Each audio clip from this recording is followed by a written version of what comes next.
नमस्कार। समसामयिक विषयों पर आपके पसंदीदा कार्यक्रम विशेष में आपका स्वागत है। मैं हूं अमृता चौरसिया।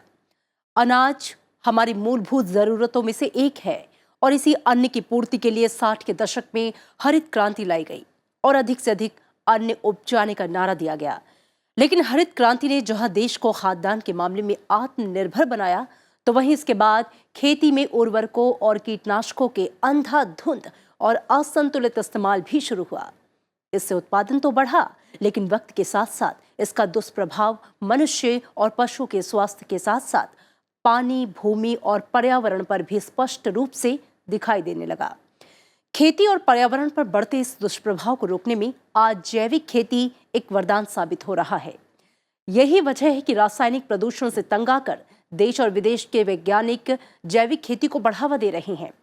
और यही वजह है कि प्रधानमंत्री नरेंद्र मोदी ने जैविक खेती को बढ़ावा देने के लिए इसी साल मार्च में जैविक खेती पोर्टल का शुभारंभ किया। खेती किसानी के बारे में इस पोर्टल से किसानों को काफी फायदा हो रहा है। सिक्किम दुनिया का पहला जैविक राज्य बन गया। अंतर्राष्ट्रीय मंचों से सिक्किम की पहल को सम्मान मिल रहा है।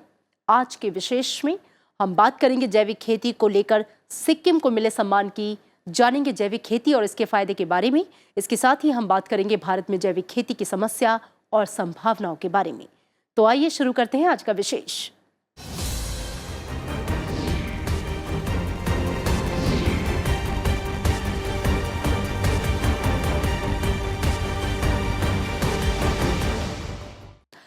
जैविक खेती को लेकर दुनिया में मिसाल कायम करने वाले सिक्किम राज्य ने एक बार फिर से भारत का मान बढ़ाया है। सिक्किम दुनिया का पहला जैविक राज्य बन गया। संयुक्त राष्ट्र की एजेंसी खाद्य और कृषि संगठन ने सिक्किम को सर्वश्रेष्ठ नीतियों का ऑस्कर पुरस्कार दिया है। ये सम्मान कृषि तंत्र और सतत खाद्य प्रणालियों को बढ़ावा देने के लिए दिया गया है। 2003 में जैविक राज्य घोषित करने के संकल्प के 15 साल बाद 2016 में सिक्किम को देश का पहला जैविक राज्य बनने का सम्मान हासिल हुआ था।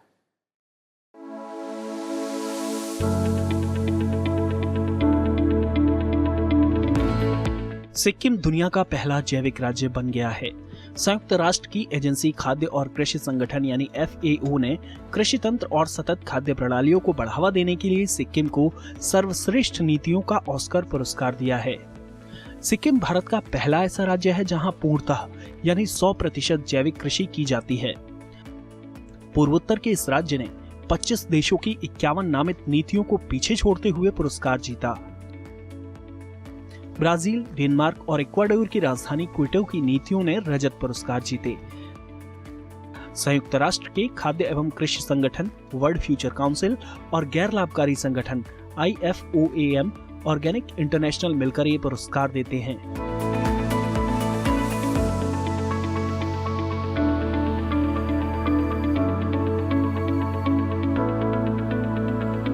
नॉर्थ ईस्ट रीजन ने एक अपॉर्चुनिटी ऑर्गेनिक फार्मिंग में देखी, ऑर्गेनिक एग्रीकल्चर में देखी, और कुछ स्टेट जो उसमें बहुत ही अग्रणी थे हैं अभी भी, सिक्किम जैसा, तो उन्होंने पूरा ही अपने को पूरा ऑर्गेनिक एग्रीकल्चर उन्होंने डिक्लेयर कर दिया, और डिक्लेयर ही नहीं कर दिया, उन्होंने फॉलो किया है। तो इसी को देखते हुए ये उनको ये एक तरह से इंटरनेशनल रिकॉग्निशन मिली है।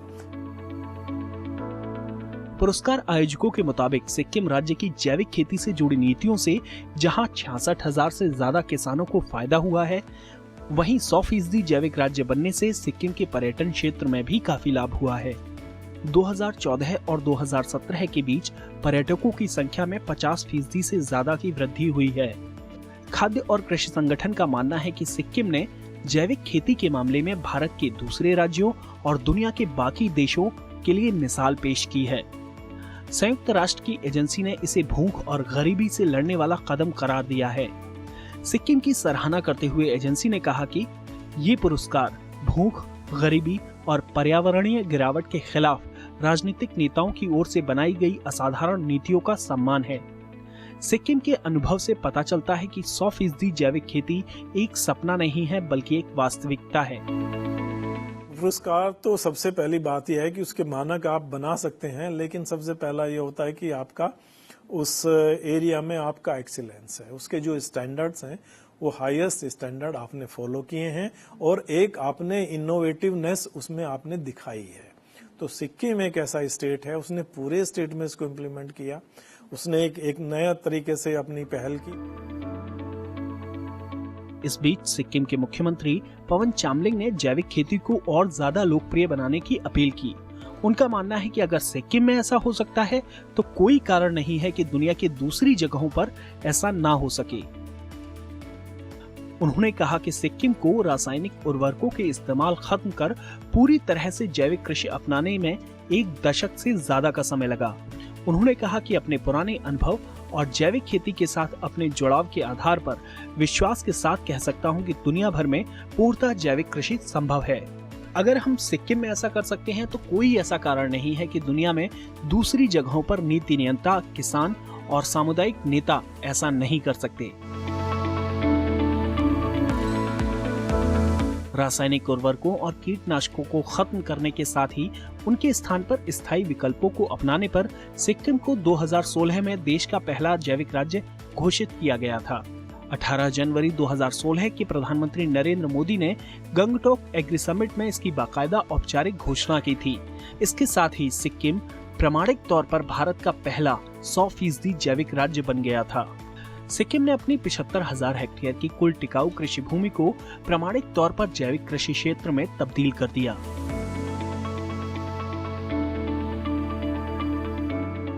इन्होंने प्रमोट किया है ऑर्गेनिक एग्रीकल्चर को इस रीजन में जहां पे किसानों की इनकम बहुत ही कम है और प्रोडक्टिविटी भी कम है, लेकिन वहां पे जो पॉसिबिलिटी है ऑर्गेनिक एग्रीकल्चर में शिफ्ट करने की और उसके जो बाकी एडवांटेजेस हैं in terms of better environment, better productivity and better income, वो उनको मिल सकते हैं। तो इसी वजह से स्टेट गवर्नमेंट वहां पे ऑर्गेनिक एग्रीकल्चर को प्रमोट कर रही है और पूरे स्टेट में अब वो फॉलो कर रहे हैं इसको। हालांकि यहां तक पहुंचने की कहानी 15 साल पहले शुरू होती है। सिक्किम ने 2003 में जैविक खेती अपनाने की आधिकारिक रूप से घोषणा की थी। उस वक्त ऐसा करने वाला सिक्किम देश का पहला राज्य था। सिक्किम ने लंबे समय तक मिट्टी की उर्वरकता बनाए रखने, पर्यावरण और पारिस्थितिकीय तंत्र के संरक्षण, स्वस्थ जीवन और हृदय संबंधी बीमारियों के बढ़ते खतरे को कम करने के मकसद से इस लक्ष्य को हासिल करने का संकल्प लिया था। इस ऐलान से पहले सिक्किम के किसान रासायनिक उर्वरक और कीटनाशकों का इस्तेमाल करते थे, लेकिन जब राज्य के मुख्यमंत्री पवन चामलिंग ने 2003 में जैविक खेती अपनाने का ऐलान किया तो धीरे धीरे हालात बदलने लगे। इसके लिए सिक्किम की सरकार ने कार्य योजना बनाई। पहले कदम के रूप में कृत्रिम रासायनिक उर्वरकों और कीटनाशकों की बिक्री पर प्रतिबंध घोषित किया गया। कृषि में इनके इस्तेमाल पर पूरी रोक का कानून बनाया गया। इस कानून के उल्लंघन पर 1 लाख रुपए जुर्माना के साथ 3 माह की कैद या दोनों का प्रावधान किया गया। सिक्किम सरकार ने सिर्फ कानून ही नहीं बनाया, उसे लागू करने का संकल्प भी दिखाया। सरकार ने सिक्किम राज्य जैविक बोर्ड का गठन किया। सिक्किम ने देश विदेश के कई कृषि विकास और शोध से जुड़ी संस्थाओं के साथ राष्ट्रीय अंतर्राष्ट्रीय साझेदारियां की। इसमें स्विट्जरलैंड के जैविक अनुसंधान संस्थान फिबिल भी शामिल है। सिक्किम ऑर्गेनिक मिशन बनाने के साथ ही ऑर्गेनिक फार्म स्कूल बनाई। घर घर केचुआ खाद इकाई, पोषण प्रबंधन, ईएम तकनीक, एकीकृत कीट प्रबंधन, मृदा परीक्षण प्रयोगशाला की शुरुआत की गई। इसके साथ ही अम्लीय भूमि उपचार, जैविक पैकिंग से लेकर प्रमाणीकरण तक सभी पहलुओं की उपलब्धता और इनके प्रति जागरूकता को लेकर कार्यक्रम चलाए गए। सिक्किम इसलिए आगे है क्योंकि वहाँ की जो सरकार है, वहाँ के जो मुख्यमंत्री हैं, पिछले 3-4 टर्म से हैं, तो उन्होंने अपना ऐसा प्रयास किया है कि हम रासायनिक खेती की तरफ से दूर जाएं और प्राकृतिक खेती करें। शुरुआत में सिक्किम के 400 गांवों को गोद लिया गया। इन्हें बायो विलेज की श्रेणी में लाने का लक्ष्य रखा। 2006-2007 आते आते केंद्र सरकार से मिलने वाला रासायनिक उर्वरक का कोटा उठाना बंद कर दिया गया। बदले में किसानों को बड़े स्तर पर जैविक खाद मुहैया कराई गई। जैविक बीज उत्पादन के लिए नर्सरियां लगाई गईं। किसानों को खुद ही जैविक बीज खाद उत्पादन के लिए प्रेरित किया गया। 2009 तक 4 जिलों के 14,000 किसान परिवार अपनी 14,000 एकड़ कृषि भूमि की उपज के लिए जैविक प्रमाण पत्र हासिल करने में सफल रहे। फिर 2010, 2011, 18,000, 2011, 2012 में 18,000 और 2012-2013 में 14,000 किसान परिवारों की खेती को प्रमाणित करने का लक्ष्य बनाया गया। इस तरह से राजनीतिक संकल्प पर खड़ी बुनियाद के आधार पर सिक्किम ने सधी कदमों से लक्ष्य की ओर बढ़ना शुरू किया और देश का पहला जैविक राज्य बनने का गौरव हासिल किया। अब सिक्किम दुनिया का पहला जैविक राज्य है। ये सिक्किम के साथ ही भारत के लिए भी गर्व की बात है। लीना शर्मा के साथ ब्यूरो रिपोर्ट, राज्यसभा टीवी। भोजन हमारी सबसे अहम और मूलभूत आवश्यकताओं में एक है, लेकिन जीवन जीने के लिए जो भोजन हम ग्रहण करते हैं उसकी पौष्टिकता अक्सर सवालों के घेरे में रही है। इन हालातों में जैविक खेती एक वरदान है जो अन्न के पोषक तत्वों को बनाए रखने की कसौटी पर खरी उतर रही है। आइए जानते हैं क्या है जैविक खेती और जैविक खेती से कौन कौन से फायदे हैं। भारत में जैविक खेती तेजी से लोकप्रिय हो रही है। बीते 3 सालों में इसका दायरा 22.5 लाख हेक्टेयर से अधिक हो गया है। जैविक उत्पादों का निर्यात भी बढ़ रहा है। इस क्षेत्र में सफलता की कई शानदार कहानियां हैं। जैविक खेती करने की एक ऐसी पद्धति है जिसमें अनाज, साग सब्जी और फलों को उगाने के लिए रासायनिक उर्वरकों, कीटनाशकों और खरपतवार नाशकों की जगह जीवांश खाद, पोषक तत्वों यानी गोबर की खाद, कंपोस्ट खाद, हरी खाद, जीवाणु कल्चर, जैविक खाद, बायोपेस्टिसाइड और बायो एजेंट जैसे क्राइसोपा का इस्तेमाल किया जाता है। जैविक खेती में हम कंपोस्ट खाद के अलावा नाडेप, केचुआ खाद, नीम खली, लेमन ग्रास और फसल के अवशेषों को भी शामिल करते हैं। देखिए, जैविक खेती ये है कि जिसमें हम खेती करते हैं बिना रासायनिक उर्वरकों के और बिना रासायनिक कीटनाशकों के और फफूंदीनाशकों के। जो बीमारियों के लिए जो हम दवाइयाँ प्रयोग करते हैं उसको जब हम नहीं प्रयोग करके प्राकृतिक उत्पादों का प्रयोग करते हैं तो उसको हम जैविक खेती करते हैं। करीब 70-75 वर्ष पहले पूरी खेती जैविक खेती थी। जैविक खेती हमारे देश की प्राचीन कृषि पद्धति रही है जिसे वैदिक कृषि भी कहा गया है। जैविक खेती की वो सदाबहार पद्धति है जिससे पर्यावरण की शुद्धता, जल और वायु की शुद्धता और भूमि का प्राकृतिक स्वरूप बना रहता है। जैविक खाद के उपयोग से न केवल मिट्टी की उर्वरता शक्ति बढ़ती है बल्कि उसमें नमी की वजह से काफी हद तक सूखे की समस्या से भी निजात मिल जाती है। जैविक कीटनाशक से मित्र कीट भी संरक्षित रहते हैं। घटते भूजल स्तर के लिए जैविक खेती एक वरदान है। पर्यावरण भी प्रदूषित नहीं होता और कृषि लागत घटने और उत्पादन की गुणवत्ता बढ़ने से कृषक को अधिक लाभ भी मिलता है। एनवायरनमेंट को 1 डिग्री के बाद में आप कंप्रोमाइज़ नहीं कर सकते और ऑर्गेनिक फार्मिंग के जो बेसिक डेफिनेशन यही है कि ये बैलेंस करती है एग्रीकल्चर हमारी जो एक्टिविटीज़ हैं और फार्म प्रैक्टिसेस हैं और जो हमारे इकोलॉजिकल प्रोसेसेस हैं, इकोलॉजिकल फंक्शंस हैं जो नेचर के, उनको जो एक बैलेंस करती है। जैविक खेती का दूसरा आधार फसल चक्र है। एक ही फसल लगातार उगाने से मिट्टी में मौजूद लवणों का संतुलन बिगड़ जाता है। इसलिए फसल चक्र का पालन करने से पौधों को उचित पोषण मिलता है, मिट्टी की उर्वरता बनी रहे, खरपतवार भी कम उगता है। इतना ही नहीं, पादप रोगों को भी फैलाव का मौका नहीं मिलता। एक अनुमान के अनुसार किसान अपनी उत्पादित फसल का 25 से 40% ही उपयोग कर पाते हैं।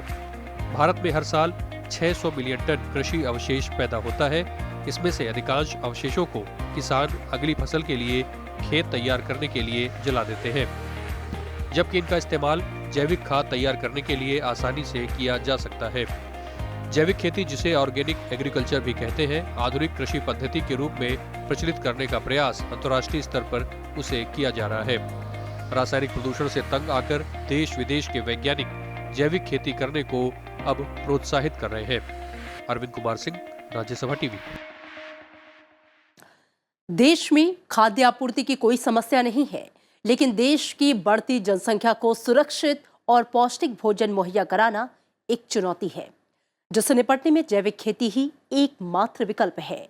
भारत में जैविक खेती का दायरा बढ़ा है।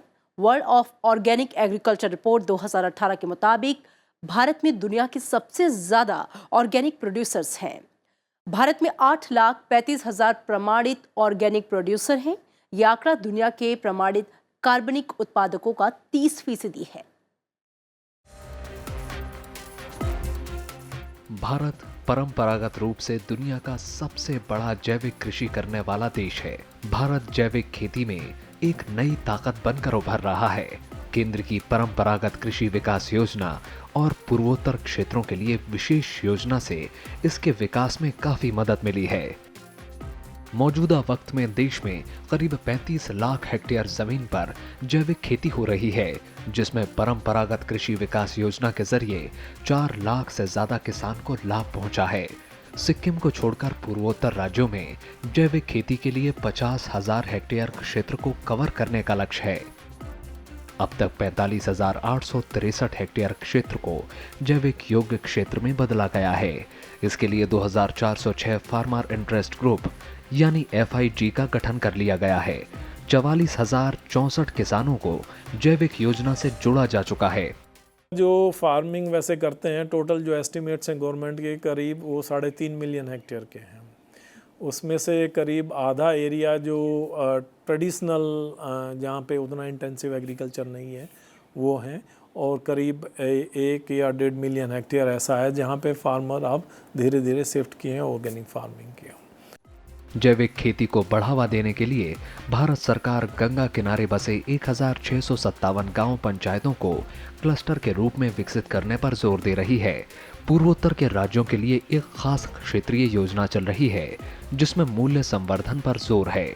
50,000 किसानों को जोड़कर 100 किसान उत्पादक कंपनियां बनाने पर भी काम चल रहा है। इसके तहत बीज प्रमाणीकरण, प्रसंस्करण और मार्केटिंग की गतिविधियों पर खास ध्यान दिया जा रहा है। जैसे हमारा हिल एरिया है तो उसमें तो उतना ज़्यादा नहीं है, तो वहाँ पे काफ़ी कर सकते हैं। और भी रीजन्स हैं जहाँ पे नेचुरली पर्टिकुलरली जो 2 चीज़ें इसमें क्रिटिकल हैं। एक तो आपकी जो ये सॉइल फर्टिलाइज जो उसकी बात करें, ऑर्गेनिक मैन्योर की बात करें, वर्मी कंपोस्ट वो, और दूसरा होता है कि आपका पेस्ट मैनेजमेंट, उसको आपको वीड्स को, जो खरपतवार है उनको कंट्रोल करना है, और जो बीमारी हैं, कीड़े हैं, उनको कंट्रोल करना है। भारत में जैविक खेती 2000 में सरकार के एजेंडे में आई। राष्ट्रीय जैविक उत्पादन कार्यक्रम आरंभ करने के साथ 2002 में जैविक चिन्ह का लोकार्पण हुआ। कृषि मंत्रालय ने 2004 में राष्ट्रीय जैविक खेती केंद्र स्थापित किया, जिसने 45 अलग अलग जैविक खेती की प्रणालियां विकसित की हैं। साथ ही राज्य कृषि विश्वविद्यालयों में जैविक खेती की खास पढ़ाई शुरू की गई है। सिंधु गंगा का मैदान है या दक्षिण के जो मैदान है, पठारी भाग है, मध्य भारत, ये सब जगह जो है रसायनों का धड़ल्ले से उपयोग हो रहा है खाद के रूप में, नाइट्रोजन, फास्फोरस, पोटास के लिए या फिर दवाइयों के लिए। तो ये इतनी जल्दी ये कम नहीं होने का है, क्योंकि जब हम उसके लिए हमें विकल्प नहीं देंगे, हमारे पास ऐसी वैरायटी नहीं आएगी जो कि बिना यूरिया डाले वो ज़मीन में से ले ले तत्व, या उसमें हमें जैविक उर्वरक ऐसे मिल जाए जो कि नाइट्रोजन की कमी पूरा कर दें। तो उत्पादकता एक बहुत बड़ा प्रश्न रहेगा। इस वक्त दुनिया में जैविक उत्पादों का विशाल बाजार मौजूद है। भारत में जैविक उत्पादों के निर्यात की बात करें तो गुजरात, हरियाणा, मध्य प्रदेश, कर्नाटक, केरल, महाराष्ट्र, नई दिल्ली और राजस्थान आगे बढ़ रहे हैं। सिक्किम इनमें सबसे आगे है। अनुमान है कि 2025 तक देश में जैविक खेती का कारोबार 75,000 करोड़ रुपए का होगा। 2016-17 में भारत से 3,09,767 टन जैविक उत्पादों का निर्यात हुआ, जिससे देश को 2,479 करोड़ रुपए की विदेशी मुद्रा प्राप्त हुई। कृषि उत्पादन बढ़ाने के लिए जल प्रबंधन, मिट्टी की गुणवत्ता बनाए रखने और फसलों को बीमारी से बचाने पर जोर देना होगा। जैविक खेती से तीनों समस्याओं का प्रभावी ढंग से समाधान किया जा सकता है। अरविंद कुमार सिंह के साथ आकाश पोपले, राज्यसभा टीवी। आजादी के बाद हरित क्रांति ने खाद्य के क्षेत्र में देश को आत्मनिर्भरता का रास्ता दिखाया था, लेकिन सीमित संसाधन की वजह से कृषि पैदावार को कायम रखने के लिए रासायनिक खेती की जगह जैविक खेती पर खास जोर दिया जा रहा है। जैविक खेती से न केवल संसाधनों का संरक्षण होता है, बल्कि उत्पाद की गुणवत्ता भी काफी बेहतर होती है। देश में जैविक खेती की संभावनाएं तो बहुत है, लेकिन असंगठित प्रणाली और वित्तीय सहायता पर्याप्त नहीं होने के कारण समस्याएं भी बहुत ज्यादा हैं। आइए जानते हैं देश में जैविक खेती में क्या समस्या है और कितनी संभावनाएं हैं। जाते जाते आपको छोड़ जाते हैं इस रिपोर्ट के साथ, लेकिन आपको याद दिला दें कि आप विशेष का ये कार्यक्रम YouTube चैनल पर देख सकते हैं, जहां पर आपके सुझावों का हमें रहता है इंतजार। नमस्कार। खेती में बढ़ते रसायनों के इस्तेमाल को कम करने और जैविक खेती की तरफ किसानों और आम आदमी में जागरूकता फैलाने के मकसद से सरकार ने कई योजनाएं चला रखी हैं। किसानों का रुख भी जैविक खेती की तरफ हो रहा है, लेकिन अभी भी जैविक खेती के विकास में कई बाधाएं हैं। इसमें जागरूकता की कमी, विपणन से जुड़ी समस्याएं, सहायता के लिए अपर्याप्त सुविधाएं, अधिक लागत होना, कच्चे माल के विपणन की समस्याएं, वित्तीय समर्थन का अभाव, निर्यात की मांग को पूरा करने में अक्षमता शामिल है। जैविक खेती को ज्यादा से ज्यादा बढ़ावा देने के लिए इन कमियों को दूर करने की जरूरत है। चुनौती तो खैर है ही। चुनौती तो जब हम बात करते हैं कि इतनी सारी चीज़ों को हम बैलेंस करते हैं तो उसके लिए बहुत सारी तैयारी करनी पड़ती है। कहीं आपको इंफ्रास्ट्रक्चर में जो है इन्वेस्टमेंट करना पड़ेगा, जैसे नॉर्थ ईस्ट है सिक्किम में, उनको लिंक करना पड़ेगा पूरे देश के मार्केट से नहीं बल्कि विदेश में एक्सपोर्ट आप करेंगे तो बहुत सारी उसमें चैलेंजेस तो होते ही हैं। बट ये है कि उन चैलेंजेस को आप कैसे एड्रेस करते हैं और आपका जो ऑब्जेक्टिव है उसको कैसे आप जो है अचीव करते हैं, that is the real excellence. जैविक खेती की तकनीकों के बारे में किसानों में अभी भी जागरूकता की कमी है।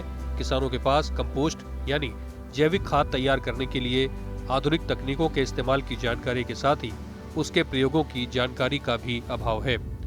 जैविक कंपोस्ट तैयार करने के बारे में किसानों को उचित प्रशिक्षण देने की जरूरत है। जैविक खाद के इस्तेमाल पर भी काफी कम ध्यान दिया गया है, इसे भी बढ़ाए जाने की जरूरत है। जैविक फसलों की खेती शुरू करने से पहले ये तय करना भी जरूरी है कि उनका व्यापार और बिक्री आसानी से संभव हो सके। साथ ही पारंपरिक उत्पादों की तुलना में जैविक उत्पादों को लाभ मिलना जरूरी है। अभी भी ज्यादातर किसानों को इस बारे में पता नहीं होता कि जैविक पदार्थों से उचित मात्रा में जरूरी पोषक तत्व उपलब्ध हो सकते हैं। जैविक कंपोस्ट तैयार करने के लिए फसल के बाकी बचे हिस्से को फसल कटाई के बाद नष्ट कर दिया जाता है। छोटे और सीमांत किसानों को उर्वरकों की तुलना में जैविक खाद तैयार करने में काफी दिक्कतें आती हैं। जनसंख्या का दबाव बढ़ने, कचरे की समस्या, सरकारी भूमि और साझा भूमि के कम होने की वजह से ये काम और कठिन हो गया है। ज्यादातर छोटे और सीमांत किसान खेतों को उपजाऊ बनाने के लिए स्थानीय संसाधनों का इस्तेमाल करते हैं।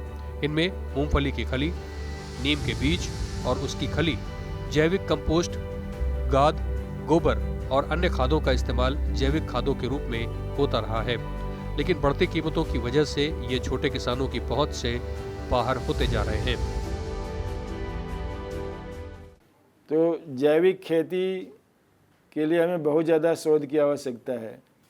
ये शोध होगा कि हम जो नई प्रजातियां विकसित करेंगे जो कि ज़मीन में से अधिक उर्वरक कैसे अपने आप ले लें, या हवा में जो नाइट्रोजन है उसको कैसे ले लें फिक्स करके जीवाणुओं के माध्यम से, या जो भी हमारी बीमारियां हैं तो हम रोग प्रतिरोधी प्रजातियां विकसित कर दें जिसमें दवा की ज़रूरत ही नहीं पड़े। और जो नए हमारे पास जैविक उर्वरक हैं, जैव नियंत्रण है, ये सब बिना हाई टेक्नोलॉजी शोध के संभव नहीं होगा। जो हमारी जो परंपरागत जैविक खेती है उसमें ये ताकत नहीं है कि 3 गुना 4 गुना प्रोडक्शन हमारा बढ़ा देगी। देश के ज्यादातर के हिस्सों में अभी भी जैविक पदार्थों के विपणन की समस्या बरकरार है। जैविक उर्वरकों और जैविक कीटनाशकों के अलग अलग प्रकारों से देश के ज्यादातर किसान अभी तक भली भांति परिचित नहीं हो पाए हैं। इसकी वजह है विपणन और वितरण नेटवर्क का अभाव।